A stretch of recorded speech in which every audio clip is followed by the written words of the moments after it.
Assalamualaikum warahmatullahi wabarakatuh. Bismillahirrahmanirrahim. Alhamdulillahirabbil alamin wa bihi nasta'in ala umurid dunya waddin wassalatu wassalamu ala asyrafil anbiya'i wal mursalin Muhammadin wa ala alihi washabbihi ajma'in, amma ba'du. Rabbana zidna ilman warzuqna fahman. Allahumma taqabbal minna innaka antas samiul alim wa tub alaina innaka antal ghafurur rahim. Bapak, Ibu, dan saudara sekalian yang dirahmati Allah, alhamdulillah pada siang hari ini bisa bertemu kembali untuk kepentingan ibadah yang namanya tholaqul ilmi. Jadi di dalam Islam itu ilmu adalah bagian dari iman, sehingga kegiatan mencari ilmu itu merupakan ibadah yang pahalanya bisa melampaui banyak ibadah sunnah. Karena dengan ilmu itulah kita membereskan berbagai hal berkaitan dengan keagamaan kita, berkaitan dengan akidah kita, pandangan hidup kita, cara kita memahami ibadah, muamalah dan sebagainya itu dengan ilmu. Makanya Imam Bukhari itu di dalam kitabnya Sahih Bukhari itu kitab yang paling awal, jadi satu kitab, kemudian ada kitab-kitab gitu. Artinya ada bagian-bagian yang begitu banyak di dalamnya, itu dimulai dengan Kitabul Ilmi. Lalu kemudian subjudulnya adalah Al-Ilmu Qoblal Qawli wal Amali, buku tentang ilmu. Lalu kemudian subjudulnya adalah Ilmu sebelum perkataan maupun perbuatan. Lalu kemudian dalil pertama yang dihadirkan adalah ayat yang berbunyi fa'lam annahu la ilaha illallah. Jadi keyakinan kita, akidah kita itu dimulai dengan perintah fa'lam, ilmuilah bahwasanya tiada ilah selain Allah. Bukan fatayaqqan, yakinilah, bukan amin, imanilah, tetapi atau fa'takid dari kata i'tiqad ya. Terjemahan kita menjadi iktikad, tapi maknanya berubah. Itu juga bermakna keyakinan begitu, atau yakinilah. Allah tidak memilih semua kosakata itu. Allah menggunakan kata fa'lam, ilmuilah. Karena keyakinan yang benar itu berasaskan pemahaman, berasaskan pengertian, bukan keyakinan buta. Makanya Nabi mengatakan al-iman laisal iman kal amani. Iman itu tidak seperti amani. Kata iman dengan amani itu huruf pembentuknya persis plak. Yang satu hamzah, ya, mim, alif, nun. Yang satunya lagi diubah strukturnya dari hamzah, mim, alif, nun, ya. Tidak kurang tidak lebih sama presisi. Iman maknanya iman, sedangkan amani maknanya angan-angan. Ini menarik ya. Jadi keiman, bahkan kalau Faruqi beliau mengatakan kata iman dalam bahasa Arab itu sejak awal sudah mengandung makna ilmu. Berbeda dengan kata faith dalam bahasa Inggris atau belief dalam bahasa Inggris yang tidak ada struktur ilmu di dalam kata itu. Nah, jadi iman kita ini mensyaratkan itu. Kita tidak mungkin beriman, tidak mungkin menjadi seorang mukmin tanpa ilmu. Tidak akan menjadi muslim yang taat tanpa ilmu, tidak akan menjadi saleh tanpa ilmu. Maka dalam Islam kegiatan mencari ilmu itu menjadi bagian dari agama, dari keberagamaan kita, dari kesalihan kita. Dan ini harus menjadi pemahaman kita bahwa konsekuensi menjadi muslim itu ilmunya terus bertumbuh.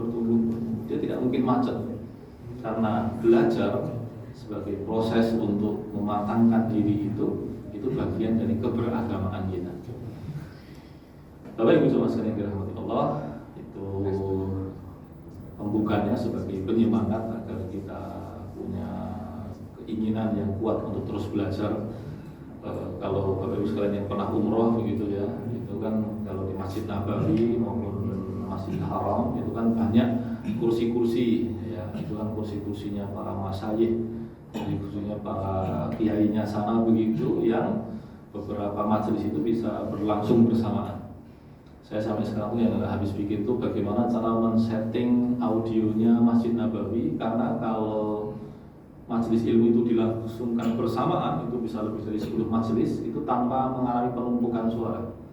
Itu canggihnya begitu. Itu kayaknya memang audio mahal itu. Sedemikian rupa canggihnya.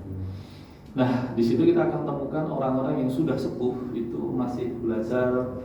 Bahkan kalau di sana itu kan karena mungkin tidak seformal kita ya, ada yang duduknya tuh di samping kursi begini nih. Jadi sehingga di sini, orangnya di sini. Dan sebagian ustadz kami yang belajar di sana beliau cerita, saya lihat orang itu ketika saya jadi mahasiswa, 10 tahun kemudian saya bimbing umroh, saya masih ketemu orang itu lagi, gitu. Masih belajar. Dan yang menariknya adalah mereka ini bukan orang sembarangan. Gitu. Sebagian sudah bergelar doktor, bahkan sebagian sudah bergelar profesor, ngaji. Gitu. Itu sesuatu yang mengagumkan. Kenapa etos itu ada? Ya karena memang itu bagian dari keberagamaan kita. Nah, itu yang pertama. Semoga menyemangati kita untuk terus belajar dan belajar. Hanya memang tolong jangan disamakan antara belajar dengan sekolah. Yang menyamakan belajar dengan sekolah itu punya penyakit namanya schoolism. Tahun 80-an itu ada buku namanya The Schooling Society, menindak sekolahkan masyarakat. Nah, itu karena di Amerika pada masa itu orang sudah sangat terobsesi sekolah begitu. Sekolah, tapi belajarnya hilang. Nah, padahal dalam Islam tuh faridohnya itu adalah mencari ilmunya, bukan sekolahnya. Ya, kalau nggak hati-hati hari ini begitu ada di kita sekolah begitu, tapi minus belajar, minus thalabul ilmi. Karena yang hilang ruhnya. Yang kuat adalah aspek formal dari proses persekolahannya. Yang kedua, Bapak Ibu sekalian dirahmati Allah, kita memasuki bulan Dzulqa'dah. Nah ini dia, banyak yang belum memahami tentang kedudukan bulan ini. Kalau Ramadan orang semuanya sudah paham, tetapi di dalam menyebut namanya masih ada yang salah. Misalkan menyebut bulan suci Ramadan, nah itu sebetulnya secara dalil salah. Karena bulan Ramadan itu tidak pernah disebut dengan sebutan suci, tidak pernah. Bahwa dia punya kemuliaan, keutamaan, ampunan, lipatan pahala, ya itu jelas, dalilnya jelas. Tapi penyebutan sebagai bulan suci tidak ada.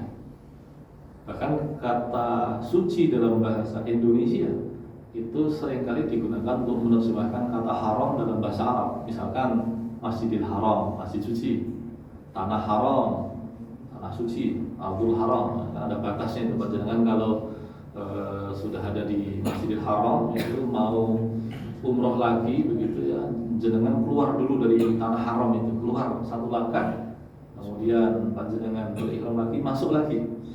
Nah, yang terdekat mikotnya kan di Masjid Aisyah itu ya, di Tanim itu, jalan kaki itu bisa, sudah keluar itu, nanti masuk lagi. Itu dia keluar dari Ardul Haram. Nah, dulu Ibnu Abbas radhiyallahu anhu ya, turjuman Al-Quran, ya, juru bicaranya Quran, ya, adik sepupunya Nabi, itu sengaja tinggalnya keluar dari daerah situ demi takut, demi apa? Dia takut melakukan dosa di dalam tanah haram. Sampai segitunya. Kenapa? Nanti akan kita jelaskan konsekuensi haram itu ada di mana.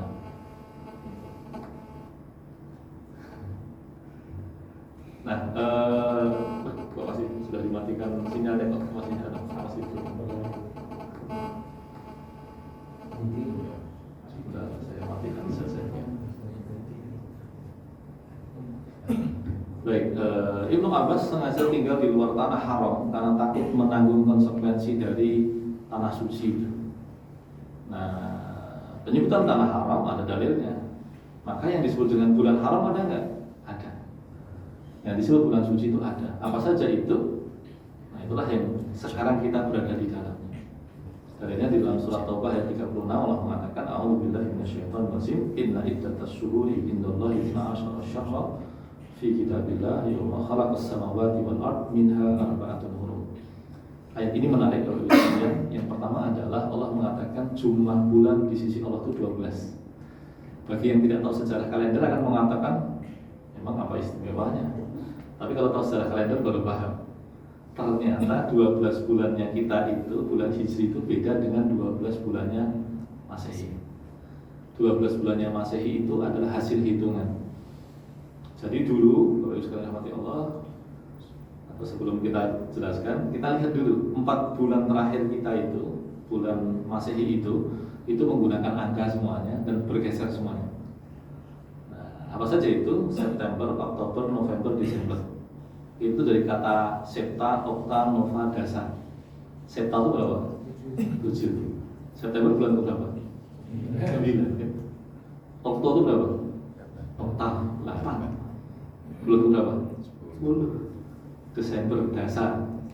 10 bulan enggak? 12. Kok bisa? Karena asalnya bulan Masehi itu 10 bulan, bukan 12. Belakangan dikasih tambahan Januari dan Februari itu nama dewa. Nah, kalau Dewa 19 itu grupnya bapak-bapak dulu zaman muda ya. Itu dewa. Yang kalau Februari itu kalau di tradisinya orang-orang apa namanya Italia jadi Aphrodite itu, dewi cinta itu. Itu dia. Karena asalnya dia 10, jadi 12 ditambahin. Sedangkan 12-nya Hijri itu adalah fi kitabillah yauma khalaqas samawati wal ardh. Itu adalah ketetapan Allah yang telah menciptakan langit dan bumi. Nah, makanya ada banyak ibadah berkaitan dengan kita tidak bisa menjalankan keislaman kita tanpa menggunakan kalender kita sendiri.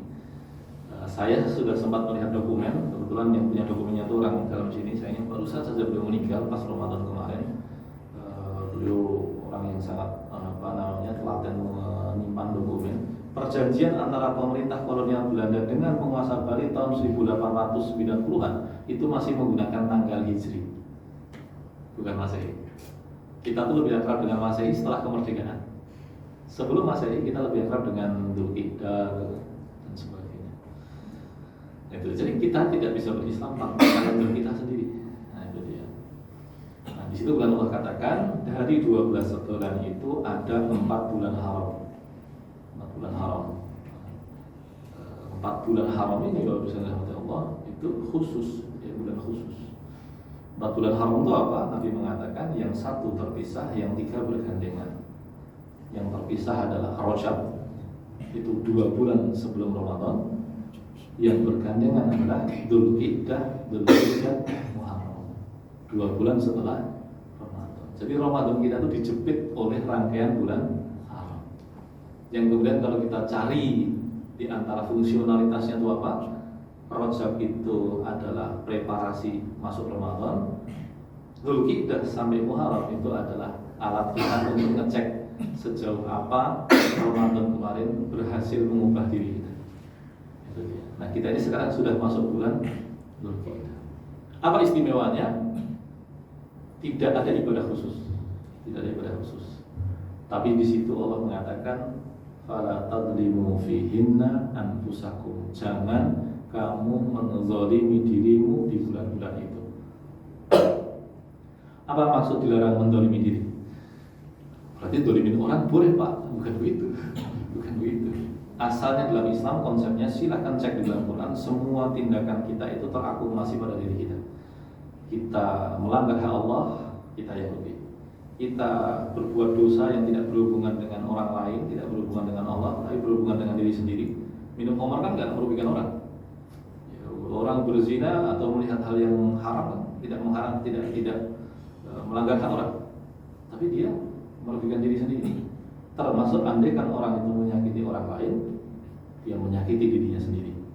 Maka Allah katakan in ahsantum li anfusikum wa in asa'tum falah. Kalau kamu berbuat baik untuk dirimu, dan kalau kamu berbuat buruk, maka kamu berbuat buruk untuk dirimu. Lalu apa maksud dari ayat tadi? Ibnu Abbas lagi-lagi mengatakan di bulan haram kalau orang berbuat kebaikan apapun pahalanya lebih besar.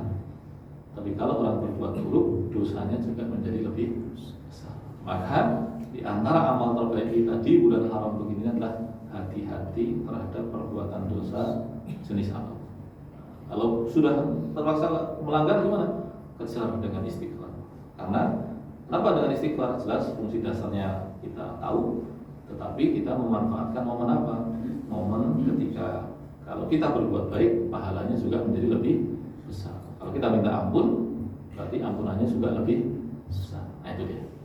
Dan berkaitan dengan bulan haram ini sebagai penutupnya adalah di tengah bulan haram yang 3 gandengan itu ada yang istimewa, lebih khusus lagi, yaitu 10 hari pertama Dzulhijjah.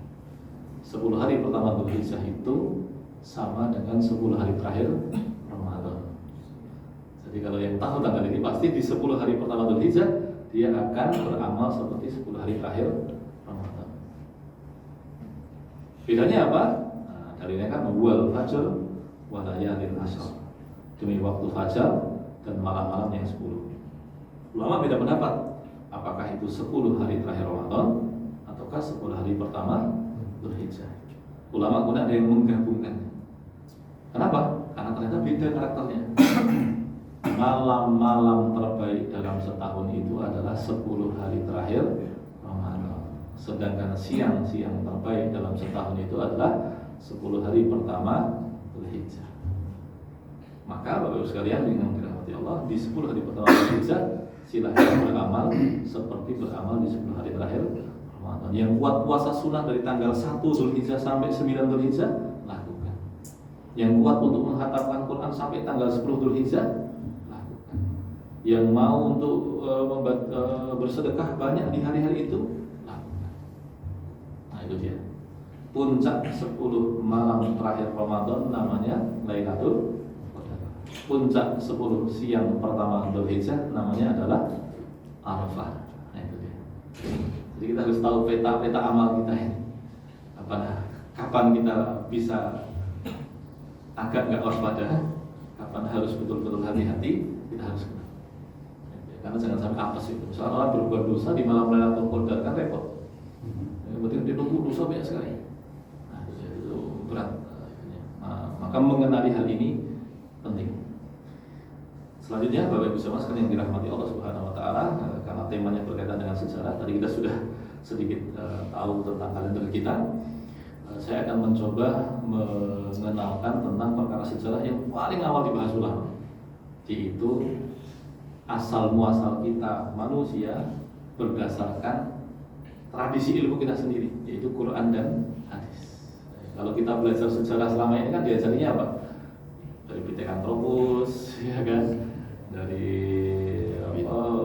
Dan menariknya patung-patung itu kok di Jawa gitu ya, di mana namanya, di Sangiran. Kenapa nggak ditemukan di benua yang lain gitu ya? Nah, ini konstruksinya beda memang ya. Yang ini dia mencoba mengandengkan bahwa dulu ada manusia yang punya body seperti itu, tulang belulangnya begitu itu ya, dan sebetulnya bisa benar bisa salah, karena kan dia mencoba memproyeksikan masa lalu kan, dari benda-benda yang dia temukan belakangan kan begitu. Nah, tetapi bagi kita Muslim yang punya Quran dan hadis, kita punya sumber informasi yang lain. Buktinya bukan tulang belulang, tetapi teks-teks yang terjaga orisinalitasnya.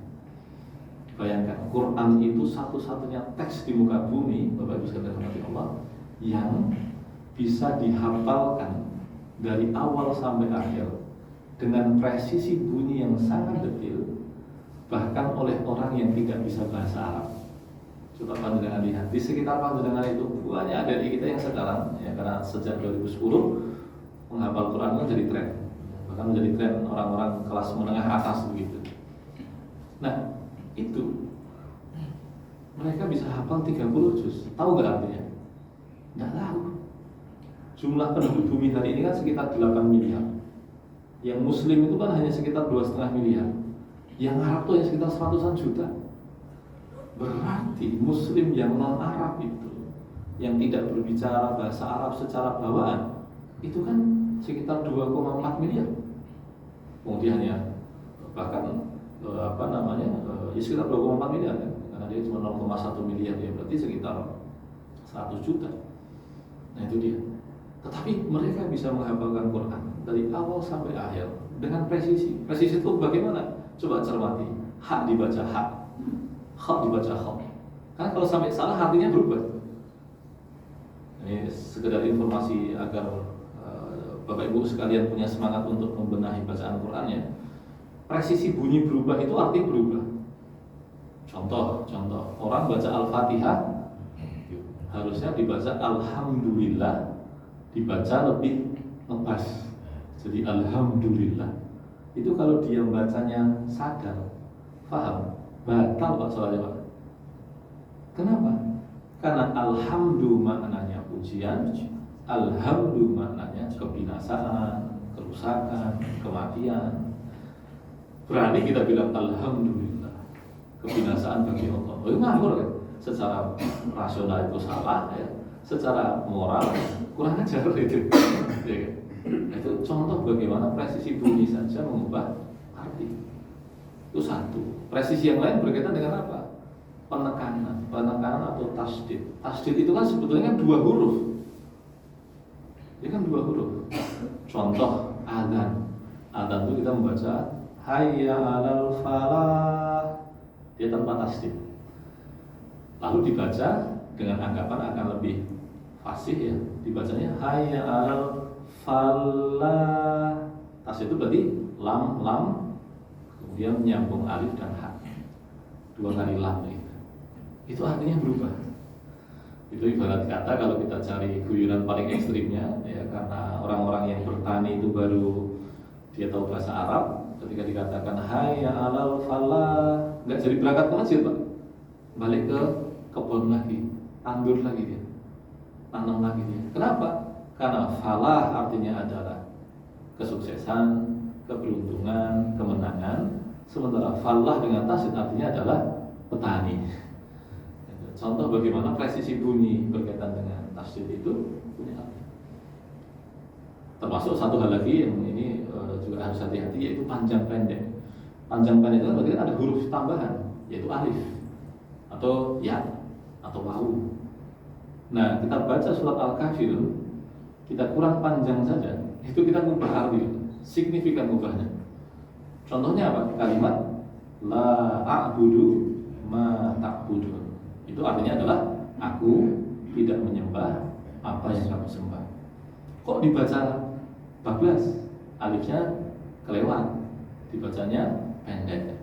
La a'budu ma ta'budun. Itu berubah dari aku tidak menyembah apa yang kamu sembah, jadi aku benar-benar menyembah apa yang kamu sembah. Dari ayat tauhid jadi ayat syirik. Itu dia. Kita harus aware terhadap persoalan itu. Jadi membaca Quran itu tidak penting itu nada indahnya itu. Yang penting adalah pada presisinya. Karena itu memang lisannya orang Arab begitu. Kalau ada yang bertanya, kenapa kok Quran bahasa Arab? Nah, kita akan temukan alasannya. Hari ini Bapak sekalian, di Cina, di Korea, itu pembelajaran bahasa Arab meningkat. Dan dokumen-dokumen negara itu mulai banyak yang diubah ke dalam bahasa Arab. Kenapa? Karena bahasa Arab itu punya sistem akar kata yang menjaga makna kata itu nggak akan berubah terlalu jauh. Makanya Quran itu turun 1400 tahun yang lalu, sampai sekarang kita masih paham maknanya, karena sistem makna itu udah dikunci. Bila panjenengan coba baca, kita sekarang baca karya Imam Syafi'i yang pakai bahasa Arab yang fasih, karya 1200 tahun yang lalu, masih paham dan mudah. Bahkan bagi pembelajar bahasa Arab awal itu akan lebih mudah baca teks-teks yang fasih karangan generasi awal dibandingkan teks modern yang kemasukan banyak kosakata baru. Tetapi kalau kita coba baca novel tahun 1700 bahasa Inggris saja, atau kalau orang ekonomi pasti tahu bukunya Adam Smith ya,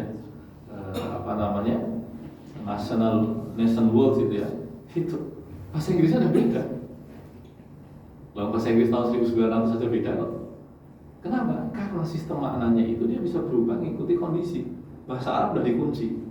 Makanya sebagian pakar bahasa mengatakan 2060 itu bahasa Prancis sudah nggak banyak dipakai. 2080 bahasa Inggris sudah nggak banyak dipakai. Nah, sekarang pertanyaannya adalah bahasa apa yang bisa mengonservasi makna bahasa Arab? Quran sudah dijaga sejak dulu oleh Allah Subhanahu wa Ta'ala. Makanya Hamzah Yusuf itu kalau di YouTube banyak sekali videonya. Beliau orang Inggris atau orang Amerika asli, kecelakaan mau mati, begitu selamat masuk Islam, belajar Islamnya tenanan sampai buat kampus di Amerika. Dia berani mengatakan bahkan yang mukjizat itu bukan hanya Qurannya, bahasa Arabnya pun mukjizat, karena dia sudah dibuat sedemikian rupa untuk mengunci makna itu. Nah, makanya kenapa kok kita ketika baca Quran yang berbahasa Arab begitu? Ya karena menjaga makna-makna itu. Nah, dari Quran yang begitu itu, ya, yang bisa dihafalkan oleh orang yang sangat banyak dari zaman ke zaman itu, kita punya informasi-informasi penting Di antaranya adalah tentang asal muasal kita, tentang awal mula kehidupan kita. Hanya memang bagi orang-orang Barat tidak disebut saintifik gitu, tidak disebut saintifik. Tetapi kita bisa pastikan bahwa ini bukan pseudo saintifik, bukan dobos-dobosan ilmiah, bukan.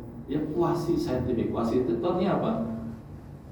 Turunan ke bawahnya dia bisa diujikan, tapi ke atasnya kita modalnya adalah iman. Quran itu berani menantang kita loh. Ayatnya begini, coba di awal-awal tuh. Wa in kuntum fi raibim mimma nazzalna ala abdina fa'tu bi suratin. Kalau kamu enggak percaya dengan apa yang kami turunkan kepada hamba kami ini, coba bawakan surat satu aja yang serupa dengan Quran. Tantangan itu sudah berlaku 1400 tahun yang lalu dan sampai detik ini tidak ada yang berani, tidak ada yang memenuhinya. Berarti kalau orang mau konsekuen dengan logika Quran, ya sudah. Kalau Anda tidak bisa membuktikan Quran salah, tidak bisa memfalsifikasinya, berarti balikannya dong. Anda harus menyatakan dengan tegas bahwa Quran itu adalah wahyu. Selesai sudah.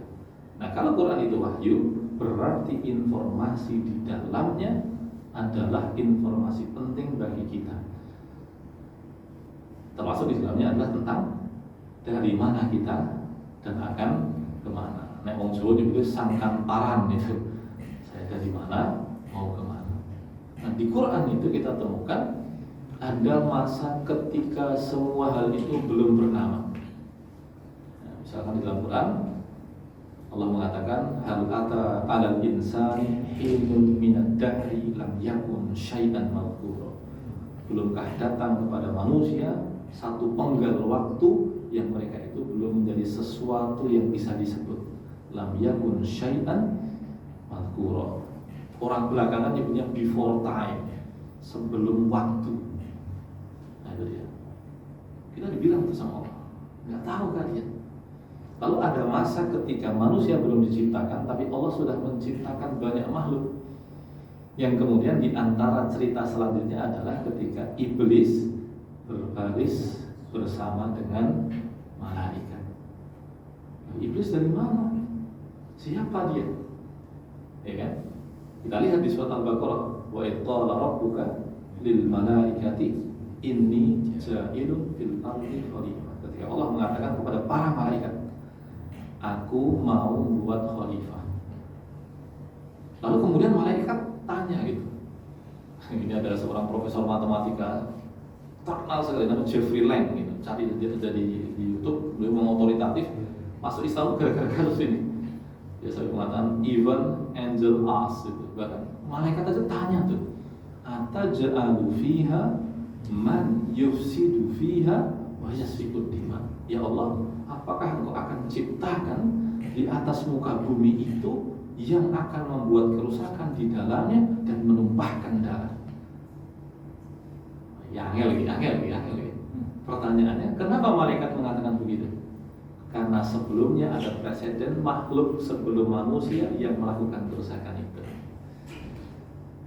Maka Allah mengatakan, inni a'lamu ma la ta'lamu. Aku tahu apa yang tidak kamu tahu. Kan nggak mungkin Allah mengatakan kamu nanya, gitu. Nggak mungkin kan? Aku tahu apa yang tidak kamu tahu. Nah, coba kita cek Bapak Saudara yang Allah masih di dalam Quran.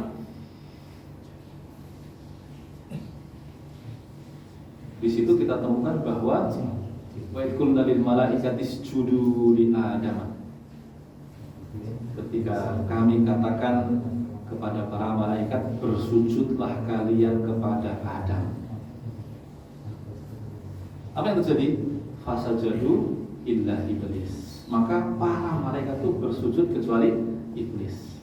Loh, iblis ini siapa? Kok dia tiba-tiba disebutkan? Dia makhluk mana? Apakah dia malaikat? Bukan. Karena di Quran juga mengatakan kana minal jin. Nah, berarti sudah terbukti bahwa dia bukan malaikat. Quran sudah mengatakan iblis ini dari jenis jin. Tapi kok bisa dia ada di barisan itu? Ibnu Katsir memberitahu kita.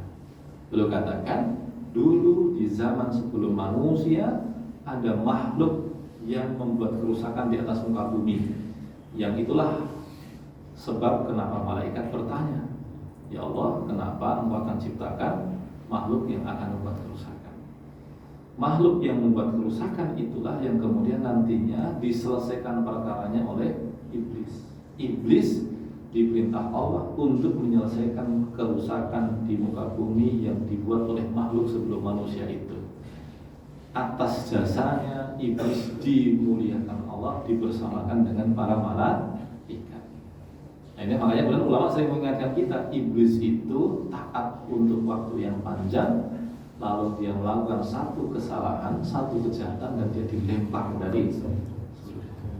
Nah, ini perlindungan untuk kita. Dia pernah berbuat baik panjang sekali, lalu kemudian dia nggak taat sekali, dilaknat Allah. Kita berbuat dosa berulang-ulang gitu.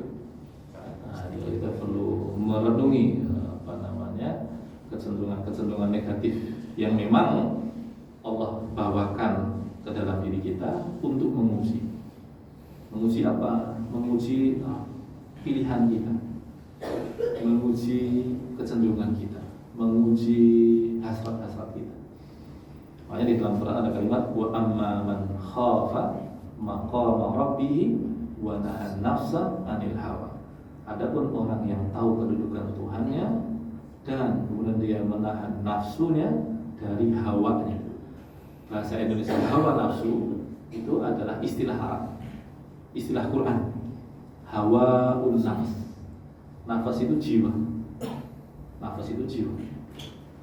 Kalau dia diterjemahkan menjadi nafsu, itu merujuk kepada hawa tadi, keinginan-keinginan jiwa yang nggak ada habisnya tadi. Dan nafsu itu asalnya netral saja. Dia yang membuat kita hidup. Panjenengan masih ingat nggak pandemi kemarin? Kalau terjadi anosmia, apa yang terjadi? Mau makan, malas. Kalau ditanya kenapa kok nggak mau makan, alasannya nggak nafsu makan. Hilang nafsu makan itu kalau dituruti apa yang terjadi? Mati banget. Nafsu seksual kalau dihilangkan apa yang terjadi? Punah Pak. Bumi ini isinya dinosaurus Pak. So on the ship itu. Nafsu itu asalnya adalah sesuatu yang diletakkan Allah dalam diri kita untuk menjaga tubuh ini agar tetap hidup. Tapi hawanya, keinginan yang gak ada habisnya itu bisa membahayakan diri kita. Maka orang yang dia khafa maqama rabbih, dia tahu kedudukan Tuhannya dan dia tahan hawanya yang gak ada habisnya itu, fa innal jannata hiya ma'wa. Surgalah tempat berpulangnya. Iblis gagal ketika dia diperintahkan Allah, dia aba wastakbar. Dia mengabaikan dan merasa dirinya besar. Siapa dia? Siapa dia? Iblis lupa bahwa yang paling penting bukan kepada siapakah dia bersujud, tapi siapa yang memberi perintah. Dia merasa dirinya besar. Ini dosa paling awal dalam sejarah manusia, merasa diri besar. Kalimatnya iblis bagaimana ketika menolak? Kalimatnya bagaimana? Kalimatnya adalah khalaqtahu min tin wa khalaqtani min nar. Ya Allah, Anda buat dia dari tanah, sementara saya dari api. Ya, istilahnya faktor primordial itu ya, asal muasal. Tanah itu kan statis, dingin, hitam, pekat di bawah. Kalau api bagaimana? Warnanya cerah, bergerak bebas menuju ke atas, ya kan tampak mulia. Dia karena faktor primordialnya beda dengan Adam yang terbuat dari tanah, dia tidak mau untuk meletakkan kepalanya di hadapan Adam. Padahal perkaranya sederhana. Ini bukan masalah sujud, bukan sujud. Siapa yang menyuruh? Sudah diselesaikan dulu.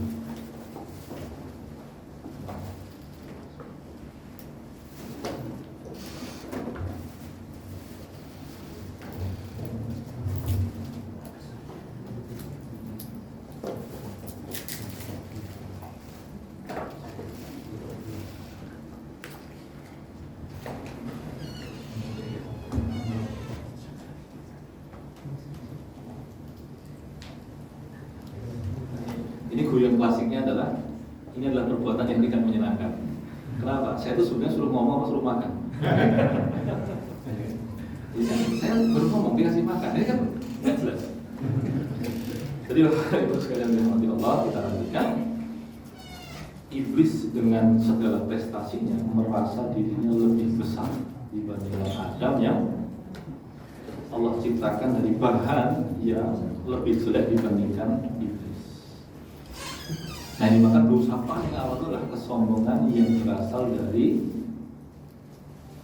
alasan primordial.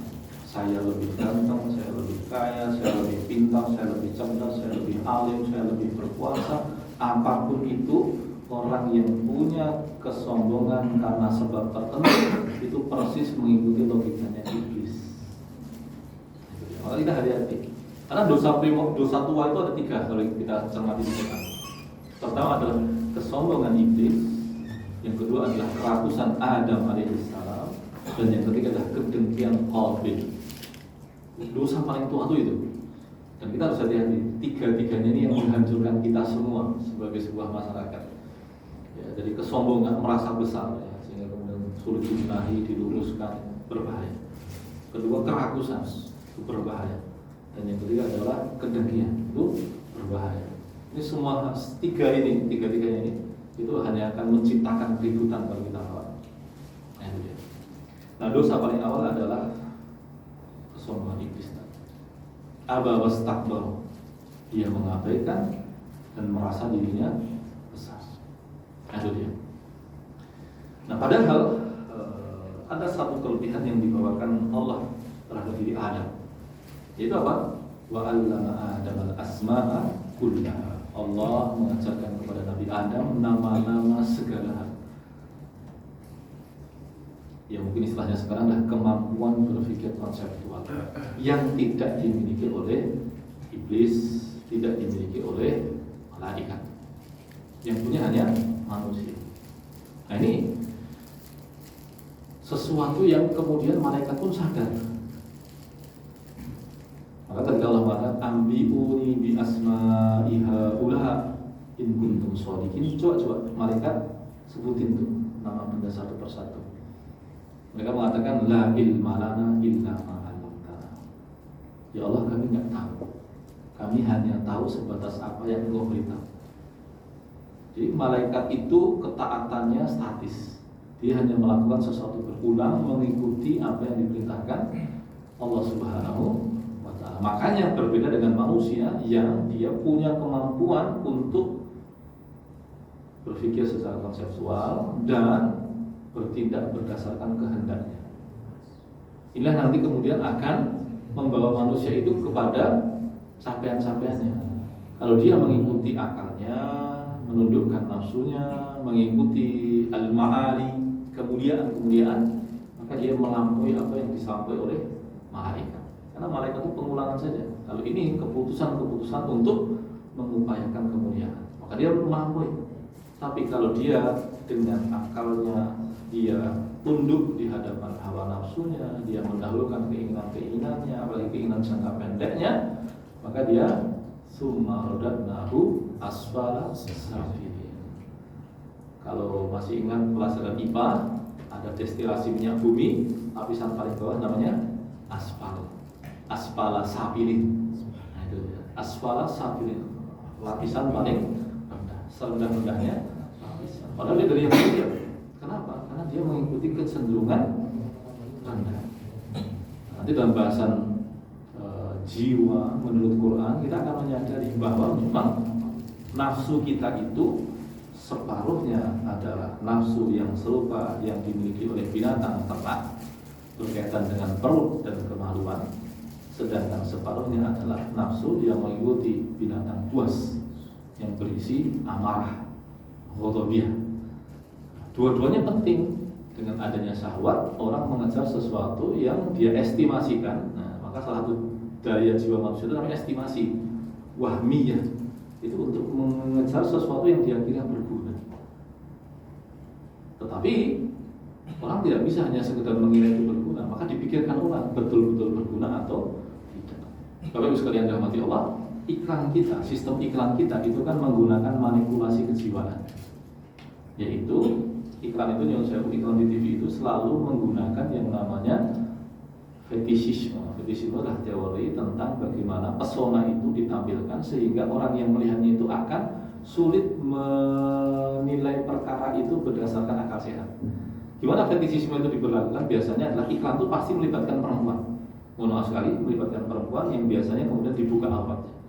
Itu akan menimbulkan hilangnya kemampuan penonton untuk menentukan ini tuh butuh nggak sih. Nah, itu nanti orang itu akan ada semakin kesini teorinya makin ada lah gitu, makin canggih, sehingga orang itu kalau nggak hati-hati dia akan termanipulasi. Itu yang dimanipulasi sahabat itu dia. Nah, padahal akal itu untuk menentukan ini sebetulnya penting atau tidak, butuh atau tidak, halal atau tidak, haram atau tidak, mendesak atau tidak, berguna atau tidak. Itu dia. Akal itu mengendalikan syahwat. Asalnya dia berguna, tapi kalau dibiarkan melampaui batas dia berbahaya. Sama juga kemarahan dan ghadabiyah. Dia asalnya berguna, melindungi diri kita dari hal yang membahayakan, menyelamatkan kita dari hal yang bisa membinasakan. Tapi kalau dituruti, bisa menjadi pendorong kita untuk melakukan penindasan. Makanya ghadabiyah ini adalah daya normal yang kalau kita pakai akal akan menentukan perlu marah atau tidak. Kalau perlu, alasannya apa? Lalu bagaimana caranya? Nah itu dia. Tidak bisa kita setiap ingin marah dilampiaskan, nggak bisa. Nabi SAW mengatakan la taqdab, la taqdab, la taqdab. Orang itu kalau sudah marah itu hilang akal, Pak. Orang itu kalau sudah marah hilang akal. Makanya banyak orang itu kalau marah itu membuat kerusakan, baru kemudian nanti menyesal. Kerusakannya bisa apa? Bisa kalimat yang tajam. Saya kemarin barusan mendamaikan ada pasangan itu mau cerai gitu. Ternyata ya ini kemudian pasti perempuan akan mengiyakan karena memang itu fitrah perempuan yang laki-laki harus mengakuinya. Apa? Perempuan itu termasuk tidak kuat mendengar kalimat yang keras. Jadi masalah keluarga ini ternyata simpel sekali. Sudah 10 tahun nikah itu ternyata pembuat perempuan ini paling terpuruk apa? Kalimat-kalimat tajam dari suaminya. Ya saya pada batas tidak kuat lagi itu. Nah, ini kan kacau kan. Nah itu dia.